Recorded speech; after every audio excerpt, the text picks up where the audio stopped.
사무엘상 17장은 여러분들이 잘 알고 계시는 이제 다윗과 골리앗이 싸우는 장면이 나오는 아주 유명한 장입니다.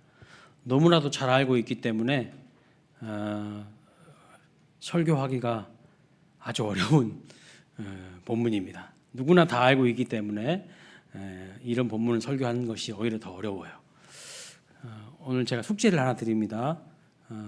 다음 주 수요일 예배까지 오시기 전까지 사무엘상 17장을요 전체 다 한번 읽어보고 오시면 좋겠어요. 사무엘상 17장은 한 주 만에 설교가 불가능합니다. 여러 번 나눠서 설교를 할 텐데 여러분들이 사무엘상 17장을 미리 읽어 오시면 훨씬 더 큰 은혜가 있고 유익이 될 것이라고 생각이 됩니다. 여러분들이 익히 알고 있지만 사실은요 본문을 깊이 보지 않고 그냥 들어서 안 거하고 본문을 보면서 아는 거는 엄청나게 차이가 많아요. 그냥 주일학교 때 다윗과 골리앗 싸운 이야기 엄청 많이 들었을 거예요. 안 믿는 사람들도 다윗과 골리앗 이야기 알아요. 교회 안 다니는 사람들도. 그래서 들어서 안 것이지 성경 진짜 본문을 보고 안 게 아니야. 그래서 본문을 보면 이런 내용도 있었어? 이렇게 되거든요. 그래서 여러분들이 꼭 17장을 한번 집에 돌아가셔서 다음 주 수요일까지니까 시간 많죠. 한번 꼭 읽어보시면 좋겠습니다. 자, 오늘 17장 말씀은 다 알고 있다고 생각하는 것이기 때문에 우리가 미리 판단해 버릴 수 있어요. 이 키 다 알고 있는 거야. 익숙한 거야. 그래서 여러분 은혜가 안 될 때가 있어요.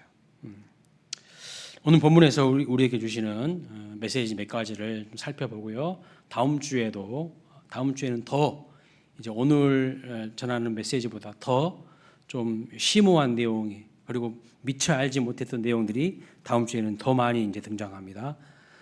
오늘 첫 번째 메시지가 무엇일까요? 하나님께서 말씀하시는 첫 번째 메시지는요.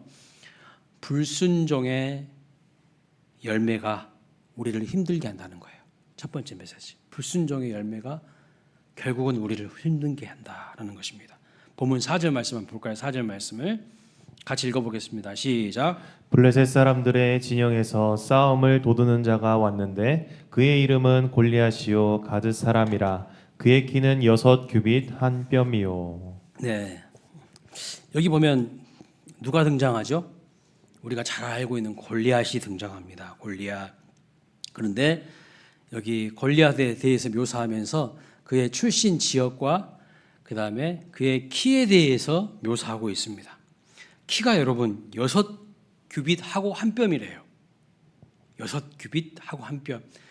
1규빗은요 손가락 끝에서 여기 팔꿈치까지의 길이가 1규빗입니다.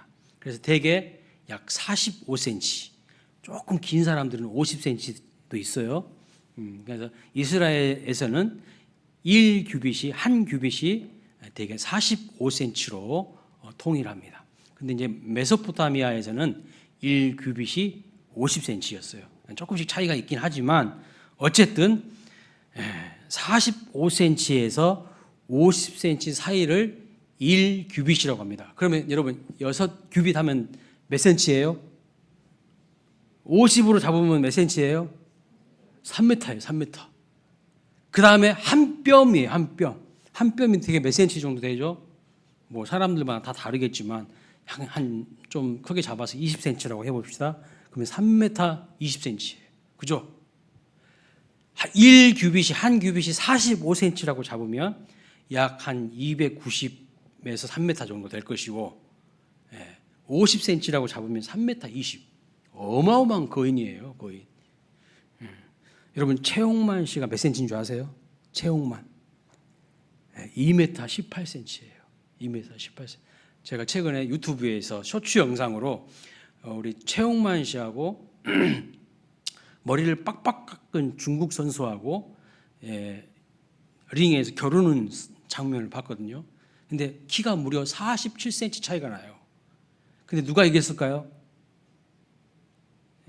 최홍만 선수가 이겼으면 말도 안 하지. 47cm의 작은 사람이 이겼어. 자기가 무슨 소림사의 뭐 스님인 척하면 행세하면서 최홍만 선수랑 싸웠는데요. 사실은 스님이 아니었어요. 그냥 스님인 척하는 그런 사람이었던 건데,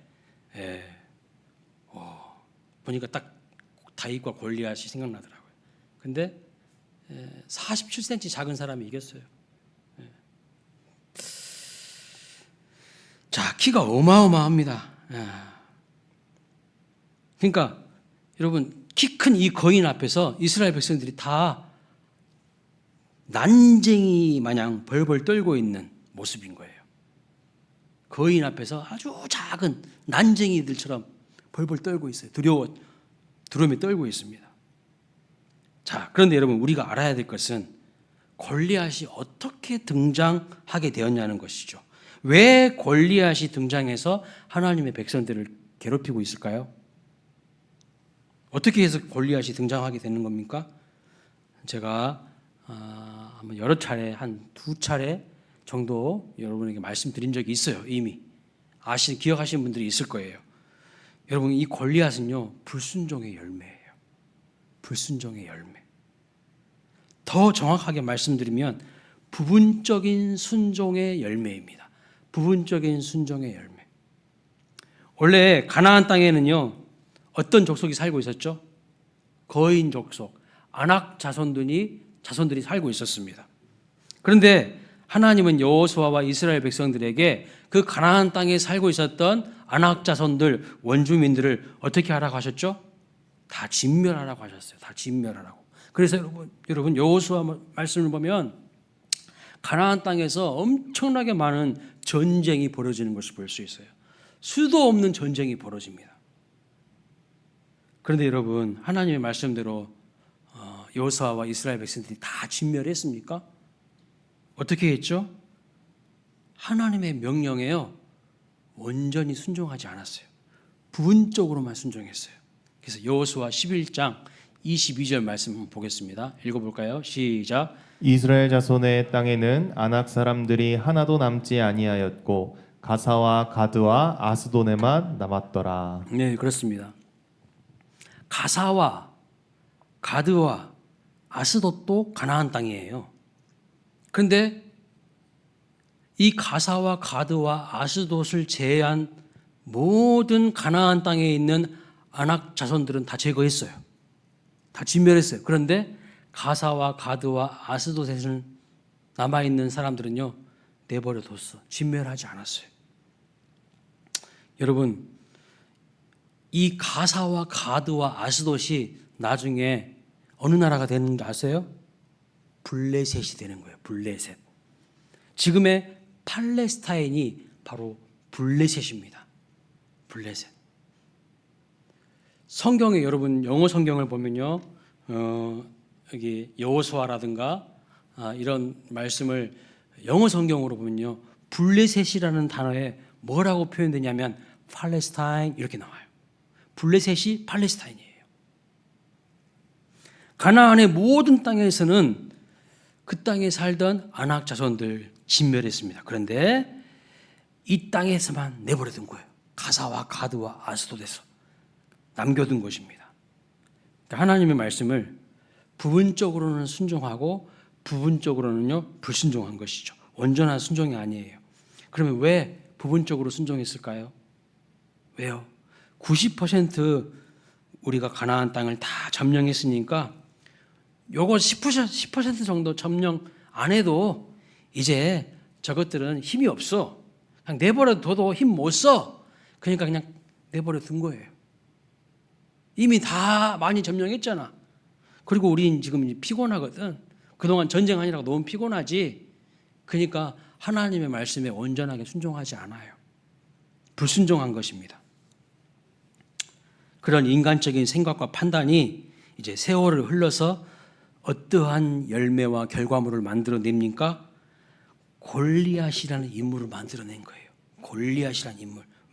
골리앗이 바로 여러분 어디 출신이라고 나오고 있어요? 가드 사람이라고 나오고 있어요. 가드 사람. 작은 불씨가요, 완전히 꺼야 하는데 이 작은 불씨를 무시하고 내버려 뒀더니 나중에요, 산을 다 태워버려요. 지금 딱 그런 꼴이에요. 작은 불씨를 그냥 무시하고 내버렸더니 이것이 화마가 되어서 어마어마한 산을 다 태워버리는 거예요. 그냥. 그러니까 골리앗은 이스라엘 백성들, 하나님의 백성들의 불순종의 결과물이라는 것입니다. 열매예요. 그뿐만 아니라 여러분, 가사에서는 누가 나오죠? 가사에서 블레셋의 가사에서는요, 드릴라가 나와요. 드릴라가 누굽니까? 삼손의 마음을 흔들어 댔던 여인 아닙니까? 그 괴력의 사나이 삼손이요, 여자 앞에서 꼼짝을 못해요. 드릴라 앞에서. 예? 그 삼손을 몰락하게 만들었죠. 그 드릴라가 가사 출신이라는 거예요. 가사 출신. 예. 아스돗은 여러분 어떤 지역인 줄 아세요? 아스돗? 이스라엘 백성들이 법궤와 언약궤를 빼앗긴 지역이 바로 아스돗입니다. 아스돗. 그러니까 이 모든 것들이 다 불순종의 결과물이고 열매라는 거예요. 내가 인생에서 만나는 수많은 골리앗과 드릴라와 같은 문제들 가운데 일부는요, 어쩌면 내가 과거에 하나님의 말씀에 불순종했기 때문에 내가 만들어낸 열매일 수 있다는 것이 오늘 성경의 메시지인 거예요. 오늘 성경의 메시지입니다. 우리가 받는 고난의 성격이요, 하나님의 뜻을 따르기 때문에, 하나님의 뜻을 따르고 순종하기 때문에 받는 의로운 고난이어야 되는데, 그 의로운 고난이 아니라 우리의 불순종과 악함 때문에, 나의 계산적인 생각과 나의 판단 때문에 받는 고난이어서는 안 된다는 것이죠. 정말 의로운 고난이 있어요. 하나님의 뜻을 따르기 위해서. 세상은요, 우리가 하나님 뜻 따라가는 거 싫어해요. 주일날도 살펴보았지만 베드로 사도가 베드로 전서에서 보낸 수신자들, 그들이 활동하던 당시에는요, 예수 믿는다는 이유 때문에 엄청나게 많은 핍박과 비방을 들었거든요. 사람들이. 의로운 고난이었어요. 의로운 핍박을 당했어요. 그런데 오늘 우리의 고난이요, 나의 게으름 때문에, 나의 불순종 때문에, 나의 그 계산적인 생각 때문에 발생하는 것일 때가 너무나도 많다는 것이죠. 고난의 성격이 그렇다는 겁니다. 그래서 불순종은 그 당시에는 좀 편해 보이고 쉬워 보일지 모르지만 결국 우리에게 안 좋은 열매를 가져다 준다는 것입니다. 안 좋은 결과물로 돌아온다는 것을 말씀하고 있어요. 그래서 여러분, 순종이 형통으로 가는 지름길이에요. 순종이 조금 힘들어도 어려워도 순종하면 하나님께서 반드시 우리에게 은혜를 주시고요, 더 큰 하나님의 새 일과 큰 일을 경험할 수 있게 만들어 주시만, 우리의 생각대로 불순종하잖아요. 내 마음대로 하잖아요. 결국 그것이 부메랑으로 나에게 더 큰 아픔으로 다가올 수 있다는 것을 말씀하고 있어요. 그래서 하나님께서 원하시는 성공의 원리와 법칙이 무엇일까요? 여러분, 성공의 원리와 법칙은 심는 대로 거두게 하는 것이 가장 하나님이 보편적으로 말씀하시는 원리예요. 심지 않은데요, 아무것도 거둘 수가 없어요. 뿌린 대로 거두게 하시는 것이 가장 보편적이고 일반적인 하나님께서 열매를 거두게 하시는 원리입니다. 그래서 뿌린 것이 없는 사람은 거둘 것도 없어요. 젊었을 때 열심히 하나님 앞에 기도하고 하나님 앞에 헌신하고 믿음으로 순종함으로 나아가는 사람은요, 점점 세월이 가면 갈수록 그렇지 않은 사람에 비해서 다른 삶을 살 거예요. 다른 사람은 살 수밖에 없어요.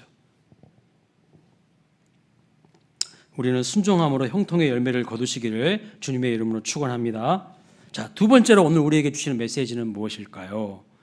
지지난주 수요일 말씀에도 한번 제가 말씀드렸죠. 지난주에는 우리 장충일 전도사님께서 말씀을 전해주셨고, 지지난주 수요일에도 제가 아주 강조해서 말씀드렸는데, 그것이 뭐냐면 키와 용모를 보지 말라는 것입니다. 두 번째 메시지, 키와 용. 16장에서도요, 하나님께서 바로 이 사무엘상 앞장 16장에서도 키와 용모를 보지 말라고, 하나님은 키와 용모를 보시는 분이 아니라 무엇을 보시는 분이라고 말씀하셨습니까? 마음의 중심을 보시는 분이라고 말씀하셨는데, 오늘 17장을 보시면 벌벌 떨고 있는, 두려워하고 있는 이스라엘 백성들을, 그 이유가 뭡니까, 여러분? 그 이유가 뭐예요? 왜 두려워하고 벌벌 떨고 있는 거예요? 골리앗에 뭘 본 거예요? 키와 용모를 본 거예요. 키와 용모를. 17장 11절 말씀 읽어보세요. 시작. 사울과 온 이스라엘이 블레셋 사람의 이 말을 듣고 놀라 크게 두려워하니라. 그래요. 지금 거대한 3m 넘는 거인이 앞에서 막 확 소리치니까요. 그의 키와 그 웅장한 용모에 다 쫄았어요. 두려워하고 있어. 24절도 읽어볼까요? 24절. 자막 넘겨주세요. 24절 시작. 이스라엘 모든 사람이 그 사람을 보고 심히 두려워하며 그 앞에서 도망하며. 네, 그 사람을 보고 심히 두려워하며 그 앞에서 도망했다고 말씀하고 있어요. 지금 하나님의 백성이라고 하는 사람들이요, 골리앗의 큰 키를 보고 두려워하며 도망하고 있습니다. 하나님은 사람의 용모와 키를 보지 말라고 하셨는데 사무엘상 17장에서 주시는 메시지가 뭐냐면, 사람의 용모와 신장을 보게 된 결과가 이렇다는 거예요. 사람의 신장과 용모를 본 결과가 뭡니까? 두려움이라는 거예요. 여러분, 골리앗이 무엇일까요? 골리앗의 정체가 무엇일까요? 골리앗은요, 우리 인생에서 만나게 되는 문제예요, 문제. 그런데 사람들은 언제나 이 문제의 크기에 압도를 당해버려요. 거기에 푹 빠져버려요. 헤어나오지는 못해요. 거기에 다 두려워하고 벌벌 떱니다. 우리 인생에서 만나는 그 문제, 그것이 골리앗이거든요. 골리앗을 때려 눕혀야 되는데, 문제를 이겨야 되는데, 그리고 하나님을 찬송하고 하나님의 위대하심을 드러내야 되는데, 반대로 문제 앞에서 다 난쟁이가 돼버려요. 다 소심하고 두려워 벌벌 떨어버려. 이게 오늘날 우리의 문제 아닙니까? 사람들이 하는 이야기를 보면요, 모두가 이 문제가 얼마나 큰 문제인지 아세요? 정말 뿌리 깊은 문제입니다. 이 문제는 정말 오래된 문제예요. 다 사람들이 이런 말 하거든요. 이미 손쓸 수 없는 문제라고 이야기합니다. 여러분, 이런 말들이 무엇을 의미하는 것일까요? 다 골리앗을 묘사하는 이야기들이에요.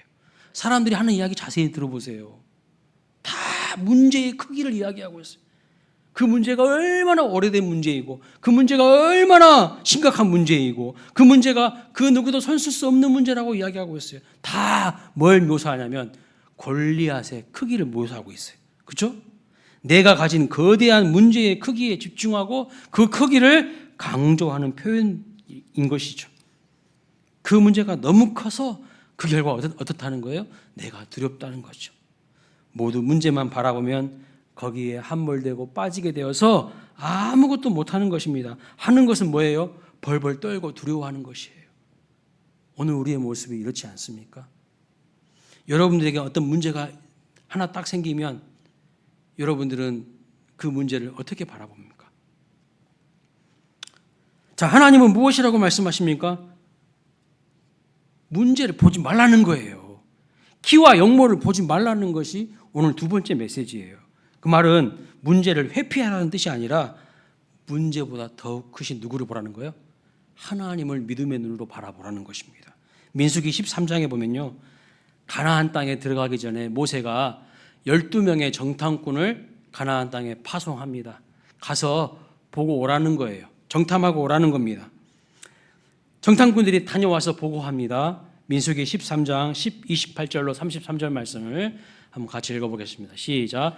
그러나 그 땅 거주민은 강하고 성읍은 견고하며 심히 클 뿐 아니라 거기서 아낙 자손을 보았으며 아말렉인은 남방 땅에 거주하고 헤딘과 여부스인과 아모리인은 산지에 거주하고 가나안인은 헤본과 요단가에 거주하더라.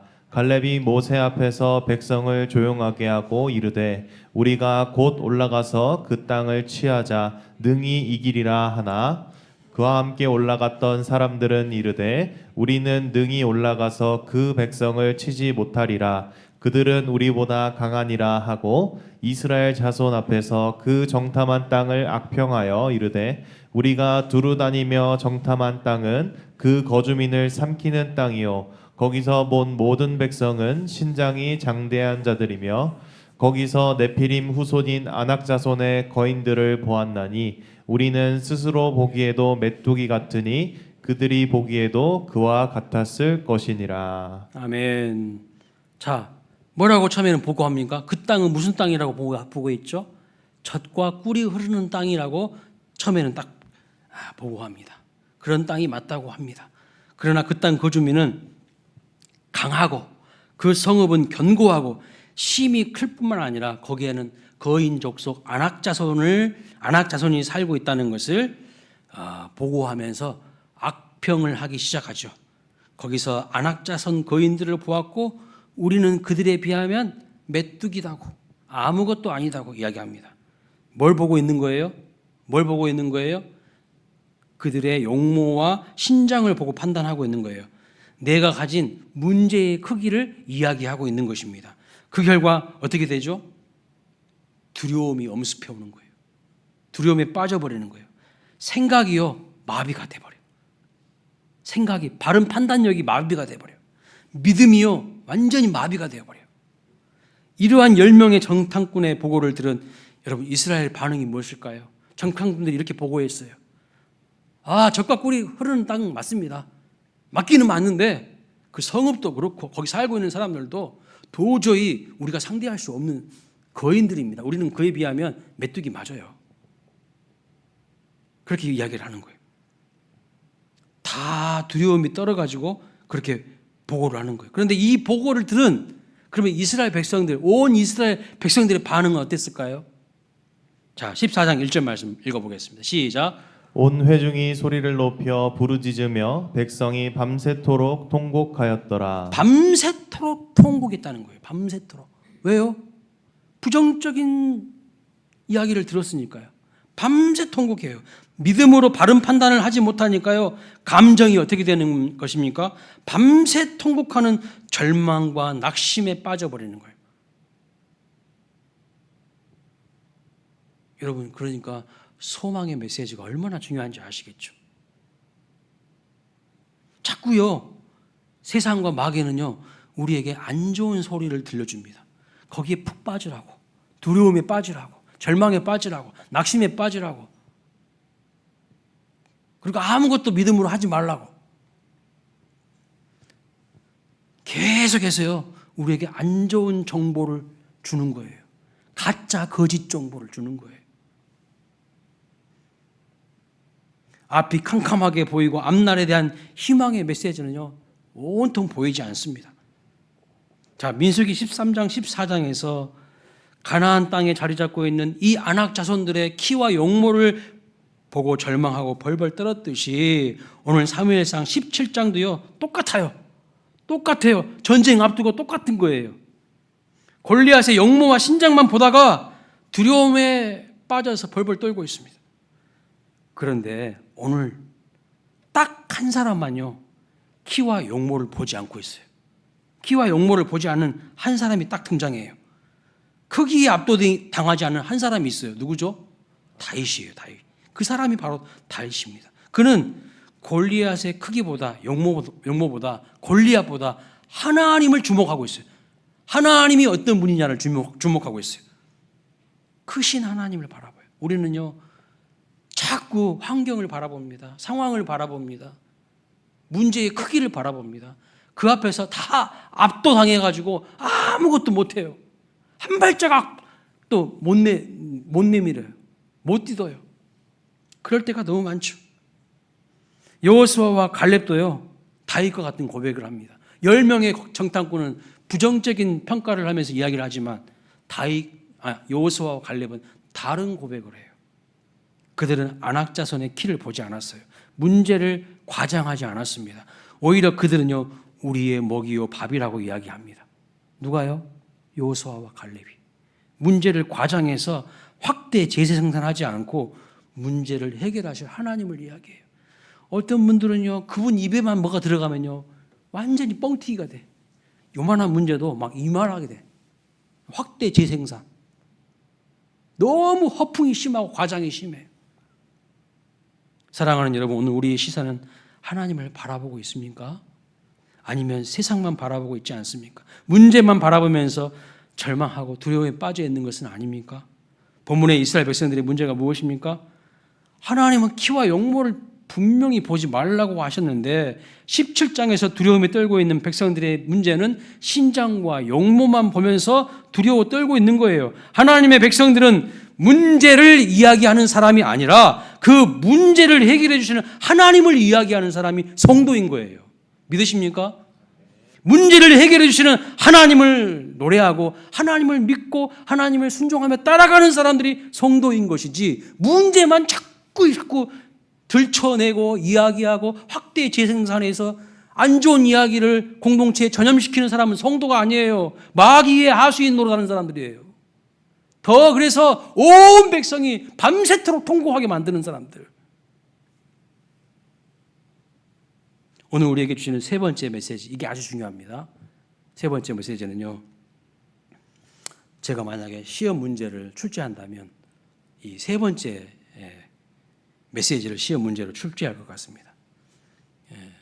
훌륭한 선생님들은요, 수업 시간에 다 알려줘. 시험 뭐가 나올지. 근데 캐치를 못하는 거야. 세 번째 메시지가 아주 중요해요. 하나님은요, 한 마리의 양을 소중하게 여기는 다윗을 세우시는 것을 볼 수 있어요. 한 마리의 양을 정말 소중하게 여기는 다윗을 세우시는 하나님. 사무엘상 16장, 우리가 뒷부분의 내용을 다루지 않았거든요. 16장의 내용은 분명히 다루었지만 뒷부분은 좀 생략하고 17장으로 넘어왔어요. 뒷부분의 내용이 뭐냐면 다윗이 궁중 악사로 이제 취업을 하게 되는 내용입니다. 다윗이요, 들에서 악기를 엄청나게 잘 연주하지 않았습니까? 양을 치면서도 그 들판에서 다윗은 하나님을 노래하고 찬양했던 사람이에요. 그래서 사울 왕이 다윗의 그런 뛰어난 악기 연주 실력을 알게 되고 궁중 악사로 취업을 하게 됩니다. 그러니까 오늘날로 말씀드리면 다윗이요, 투잡을 뛰게 되는 거예요. 오늘날 우리식으로 표현하면 투잡을 뛰게 돼요. 궁중 악사로 취직했는데 계속 궁정에서 머무는 것이 아니라 사실은 통근을 합니다. 왜 그럴까요? 왜요? 왜냐하면 여전히 아버지의 양을 쳐야 하기 때문입니다. 여전히 아버지의 양을 쳐야 하기 때문이죠. 오늘 우리가 투잡을 뛰는 이유는 뭘까요? 오늘 혹시 여러분 중에 투잡을 뛰시는 분들이 있습니까? 대부분 경제적인 이유 때문이죠. 돈이 더 많이 필요하기 때문에 이 일도 하고 저 일도 할 겁니다. 투잡을 뛸 겁니다. 그런데 다윗이 투잡을 뛰는 이유는 그런 이유가 아니에요. 그런 이유가 아니에요. 돈을 더 벌려면 오히려 그냥 왕궁에 오랫동안 머물러 있는 편이 훨씬 더 좋았을 것입니다. 출세하려면 왕궁에 더 오래 머물러 있는 것이 여러모로 좋을 겁니다. 그래야 사울에게 잘 보여서 출세할 수 있는 길도 열리기 때문이죠. 그렇지 않겠습니까? 그런데 성경은요, 우리에게 알려줍니다. 다윗이 궁전에 머물러 있지 않고 필요할 때에만 궁전에 가고 아버지의 양떼를 계속 쳤다고 말씀하고 있어요. 왜 그렇게 했을까요? 왜요? 이 집에는요, 다윗 말고는 아버지의 양을 칠 사람이 없었어요. 20절 말씀 한번 읽어보겠습니다. 20절 말씀 시작. 다윗이 아침에 일찍이 일어나서 양을 양지키는 자에게 맡기고 이새가 명령한 대로 가지고 가서 진영에 이른즉 마침 군대가 전장에 나와서 싸우려고 고함치며. 다윗이 지금 아주 의미심장한 말을 하고 있어요. 다윗이 아버지 이새의 심부름으로 형들이 전쟁터에 나가 있는데 전쟁터에서 잘 있는지 보고 오라고 심부름을 지금 떠납니다. 다윗은 여러분 8형제 중에 막내거든요. 형님 3명은 지금 전쟁터에 나가 있어요. 골리앗을 싸우려고 하는 이스라엘 군대로서 전쟁터에 나가 있습니다. 그럼 집에는 몇 명 있는 거예요? 8명 중에 3명은 전쟁터에 나가 있으면 집에 몇 명 있는 거예요? 자기를 포함해서 5명 남아 있는 것입니다. 그리고 다윗이 막내입니다. 다윗이 아버지의 심부름을 간 사이에 양떼를 누구에게 맡겨야 되는데, 여러분 누구에게 맡깁니까? 형들에게 맡기지 않고 아까 본문에 뭐라고 말씀하고 있어요? 양치는 자에게 맡기고 갔다고 말씀하고 있죠. 방금 우리 읽었잖아요. 자기 형들에게 맡기는 게 아니야. 양치는 자들에게 맡기고 갔다고 말씀하고 있어요. 이게 무슨 말이냐면 집에 형들이 있었는데 자기 말고도 4명의 형들이 더 있었는데 그 형들은 양치는 일에는 전혀 관심이 없었다는 뜻입니다. 다윗 아니면 양을 돌볼 사람이 없었다는 뜻입니다. 그러면 양들이 많았을까요? 양들이 많았을까요? 적었을까요? 퀴즈입니다. 맞춰보세요. 많았을까요? 적었을까요? 예, 양들이 많지 않았어요. 17장 28절에 보면 군대에 나가 있는 큰 형, 다윗의 큰 형 엘리압이 아버지 심부름 온 다윗에게 이렇게 이야기하거든요. 볼까요? 시작. 큰형 엘리압이 다윗이 사람들에게 하는 말을 들은지라 그가 다윗에게 노를 바라여 이르되 내가 어찌하여 이리로 내려왔느냐 들에 있는 양들을 누구에게 맡겼느냐 나는 내 교만과 내 마음의 완약함을 아노니 내가 이 전쟁을 구경하러 왔도다. 자, 여기 보면은 양들을 누구에게 맡기고 전쟁을 구경하러 왔냐고 이야기합니다. 여러분, 큰형이 참 정이 없는 사람 같죠? 예? 정이 없고 사랑이 없어요. 아버지 심부름으로 고생해서 전쟁터까지 온 다윗에게 이렇게 매정하게 이야기하는 것을 보면 다윗을 완악하다고 이야기한 그 형이 오히려 더 완악한 사람이라는 것을 알 수가 있어요. 여러분, 자꾸 누군가에 대해서 안 좋게 이야기하는 사람도 있죠. 알고 보면 그 사람이 더 안 좋아요. 그걸 아십니까? 자꾸 누군가에 대해서 비판하고 비난하는 사람도 있잖아요. 알고 보면 그 사람이 진짜 안 좋은 사람이야. 좋은 사람은 그런 이야기 안 해.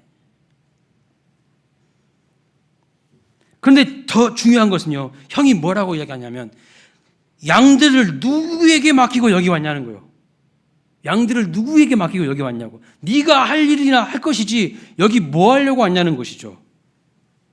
그런데 여러분, 개역 한글 성경에는 옛날에 우리가 봤던 개역 한글 성경에는 뭐라고 번역하고 있냐면 이렇게 말합니다. 몇 양을 네게 맡겼느냐. 그러니까 양이 많은 거예요, 적은 거예요?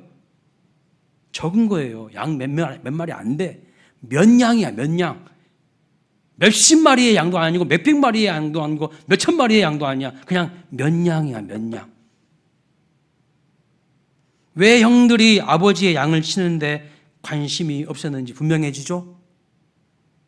수십 마리가 아닙니다. 수백 마리도 아닙니다. 몇 안 되는 양입니다. 그러니까 에게 이거 이째까 관심이 없는 거예요. 별로 관심을 기울이지 않습니다. 그런데 양은 몇 안 되는 양이지만 다윗은요 버릴 수가 없는 거예요. 그 몇 안 되는 양이 어떤 양들이냐면 자기가 사자와 곰이 물고 가면 목숨 걸고 가서 구해온 양들입니다. 자기가 목숨 걸고 가서 구해온 양들이에요. 그러니까 다윗은요 이 양들을 절대로 버릴 수가 없는 거야. 나 궁중왕사로 취업했어, 취직했어. 궁중에서 머물면 사울 왕의 눈에 띄고 고관 대적들에게 더 눈에 띄어서 출세할 수 있는 가능성이 훨씬 많아. 그럼에도 불구하고 거기에 죽치고 있지 않고 거기에 있는 시간은 잠깐이고 대부분의 시간은 아버지 양치는 그 일을 한 거예요. 똑같이 같은 아버지 밑에서 자랐는데요. 다른 형들은요 양들에게 아무런 관심이 없어요. 오직 다윗만 몇 안 되는 양들에게 관심이 있습니다. 그런데 여러분, 중요한 것은 뭐냐면 하나님의 마음과 시선은요 누구에게로 향하는지 아세요? 누구에게로? 바로 몇 안 되는 양에게 관심이 있는 다윗에게로 향하는 거예요. 다윗에게로. 성경은 목자 없는 양들에 대해서 이렇게 말씀합니다. 에스겔 34장 5절 읽어보겠습니다. 시작. 목자가 없으므로 그것들이 흩어지고 흩어져서 모든 들짐승의 밥이 되었도다. 목자가 없으니까요 밥이 되는 거예요. 목자가 없으니까. 34장 8절에도 말씀합니다. 읽어보겠습니다. 주 여호와의 말씀에 내가 나의 삶을 두고 맹세하노라. 내 양떼가 노략거리가 되고 모든 들짐승의 밥이 된 것은 목자가 없기 때문이라. 내 목자들이 내 양을 찾지 아니하고 자기만 먹이고 내 양떼를 먹이지 아니하였도다. 하나님이 보시는데 목자가 없으니까 양들이 흩어져요. 목자가 없으니까 양떼가 노략거리가 된다고 말씀하고 있어요. 목자들이 양떼를 먹이지 않았다고 하나님이 탄식하고 계십니다. 그런데 하나님이 온 땅을 두루 감찰하시다가 이상한 목자 한 명을 보시는 거예요. 이상한 목자 하나를 만납니다. 그 이름이 누구예요? 다윗인 거예요. 몇 안 되는 양인데 이 사람은 목숨 걸고 양을 지켜요. 사자나 곰이 물어가도 양을 끝까지 쫓아가서 구해옵니다. 출세할 길이 열렸는데도요, 몇 안 되는 양을 버릴 수가 없어서 먼 길을 통근하는 것을 마다하지 않고 늘 양 돌보는데 집중합니다. 그리고 하나님께서 이 다윗을 이스라엘이라는 자기의 양떼를 치는 목자로 세우시는 것을 말씀하십니다. 에스겔 34장 23절 말씀 읽어보겠습니다. 내가 한 목자를 그들 위에 세워 먹이게 하리니 그는 내 종 다윗이라. 그가 그들을 먹이고 그들의 목자가 될지라. 그렇습니다. 이 말씀은요, 하나님이 다윗을 왕 세우시겠다는 뜻이에요. 그거 보시고 하나님이 그의 충성스러움을 보시고 몇 안 되는 양이지만 그 모습을 보시고 왕으로 세우시겠다는 뜻입니다. 언제 하나님께서 다윗을 왕 세우시기로 마음을 굳히셨는지 아시겠죠? 몇 안 되는 양이지만 그들을 목숨 걸고 치는 모습을 보시고 정하신 것이죠. 하나님의 마음과 시선은 다윗을 주목하십니다. 그런데 다윗과 대조되는 그 형들을 보십시오.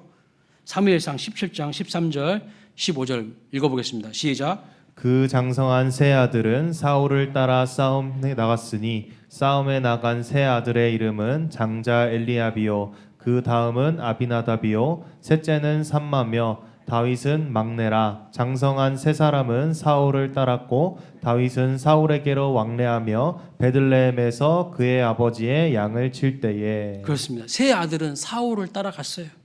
왜냐하면 그것이 무슨 길이기 때문에 자기들 생각에는 출세의 길이라고 여겨졌기 때문입니다.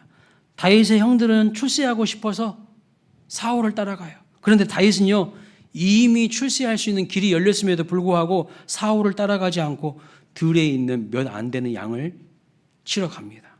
자, 다윗과 다윗의 형들의 대조되는 선택의 결과가 어떻게 다른지를 보겠습니다. 출세하기 위해서 사울을 따라간 사람들은요, 성경이 전혀 주목하지 않습니다. 성경이 주목하지 않아요. 몇 안 되는 양 때는 전혀 관심이 없고 출세하고 싶었던 사람에게 하나님은요, 관심을 두지 않습니다.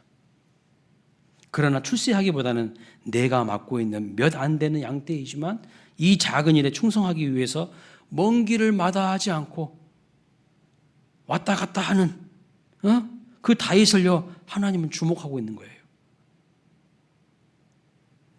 오늘 우리는 어떤 사람의 모습과 가까웠습니까?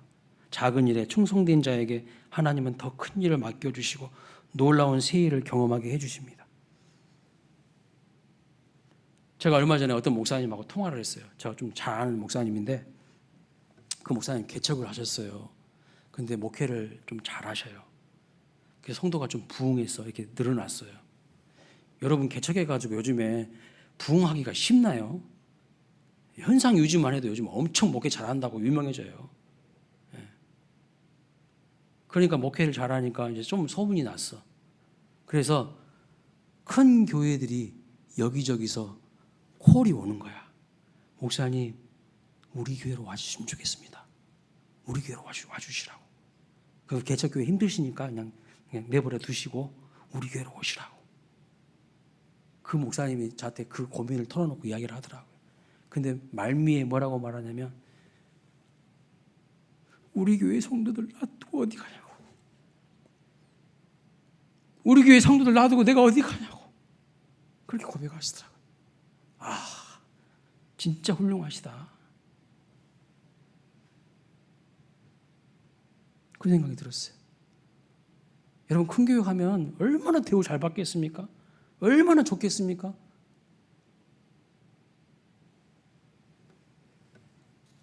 근데 몇 안 되는 성도들이지만 다 내 자식 같다는 거야.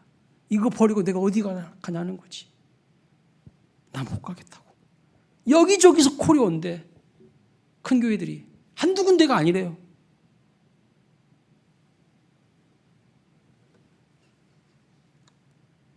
오늘 우리는 어떻습니까? 계산기 다 두드려 보면서 아 그래? 거기 가면 좋겠지. 편하지. 그럼 싹 옮겨버려. 여러분 청년들 여기 계시죠? 직장생활도 그렇게 하지 마세요. 잠깐 그렇게 하면 편해 보이고 좋아 보일 것이지만 끝이 안 좋아요. 끝이 안 좋아. 그런 사람들 보면 다 끝이 안 좋아요.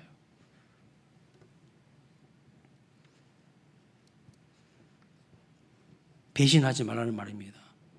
의리를 깨지 말라는 말이에요.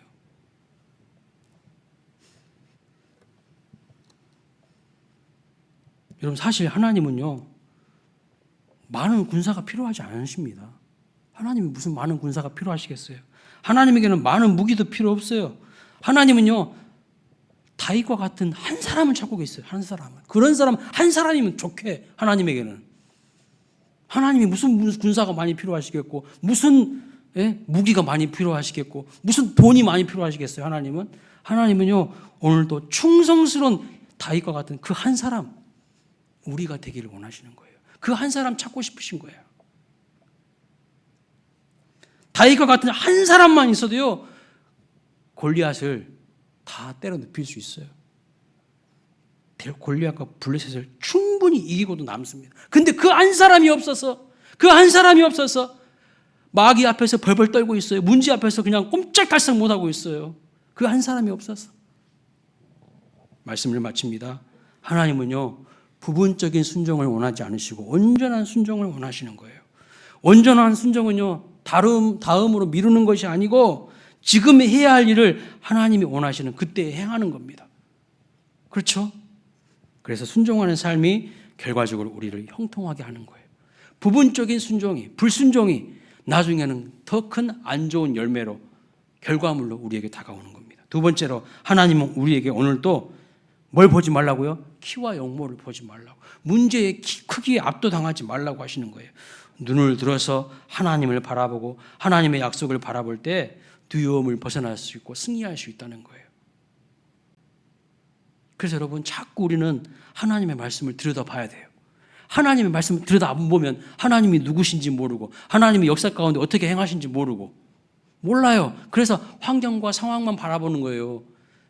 그래서 이 세상의 분위기에 그냥 압도되어 가지고요 아무것도 못하는 거야. 그냥 벌벌 떠는 거야.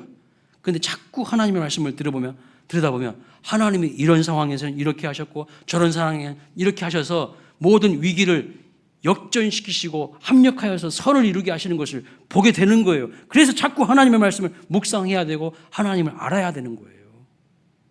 그런데 하나님 말씀은 다 던져놓고 내 힘으로 돌파할 수 있다고, 내 힘으로 할 수 있다고. 그리고 환경과 상황이 어려워지면 거기에 압도당해가지고 두려워 벌벌 떨고 있죠. 이것이 오늘날 우리의 문제라고 말씀하고 있는 것이죠. 세 번째로 하나님은요 출세의 길로 달려가는 사람이 아니라 맡겨진 작은 양떼를 돌볼 수 있는 충성스러운 사람을 찾고 계시다는 것을, 그 사람을 통해서 큰 일과 새 일을 행하신다는 것을 하나님께서 말씀하십니다. 오늘 우리에게도 교회에서 여러 가지 직분 주셨죠. 교사로, 순장으로, 성가대원으로, 장로님, 권사님, 집사님으로, 목사로, 전도사로 각각의 직분을 주셨습니다. 어떤 일을 하나님께서 맡겨주셨든지 간에 남과 비교하지 말고요 감사함으로 감당하실 때 하나님은 반드시 우리를 높이시고 은혜와 복을 주시는 선하신 하나님이심을 믿으시기를 주님의 이름으로 축원합니다. 우리를 높이 들어 쓰시는 하나님을 경험하시기를 주님의 이름으로 축원합니다. 꼭 기억하세요. 하나님은요 많은 군사 아니에요. 많은 무기 아니에요. 충성스러운 사람 한 사람이면 족하다는 거예요. 그 사람을 통해서 오늘도 놀라운 일들을 행하실 수 있다는 거예요. 오늘 우리 수협에요 우리 교회만한 규모의 이 정도 앉아 있는 교회는 거의 없어요. 엄청난 놀라운 일이에요. 제가 많은 목사님들하고 이야기해봐도 우리 정도 교회 정도 규모의 수협에 이렇게 앉아있다, 금요기도에 이렇게 앉아있다가 하면 다 놀래요. 아직도 그런 교회가 있어? 그리고 수요일 밤 예배도 안 드려. 수요일 오전에 여자분들만 몇 명 앉아있고 끝. 금요 기도회 안 한 교회는 쓰도록 하고, 여러분 같이 하나님께서 충성하는 사람을 찾으신다는 거예요. 그럼 우리 교회 비전이 있어요. 소망이 있는 거예요. 여러분, 청년들이 이렇게 앉아있는 교회가 없어요. 놀랄 놀자야. 소망이 있는 교회예요, 우리 교회는. 충성스러운 사람들을 통하여서, 다윗과 같은 사람들을 통하여서 하나님께서 놀라운 일들을 행하신다는 것을 믿으시기 바랍니다. 그러면요, 하나님이요, 전쟁은 다 알아서 하셔요. 전쟁은 하나님께 속해 있어. 하나님 다 알아서 하시는 거야. 그것을 믿음으로 나아가시는 저와 여러분 되시기를 주님의 이름으로 축복합니다. 아멘. 다 함께 우리 아무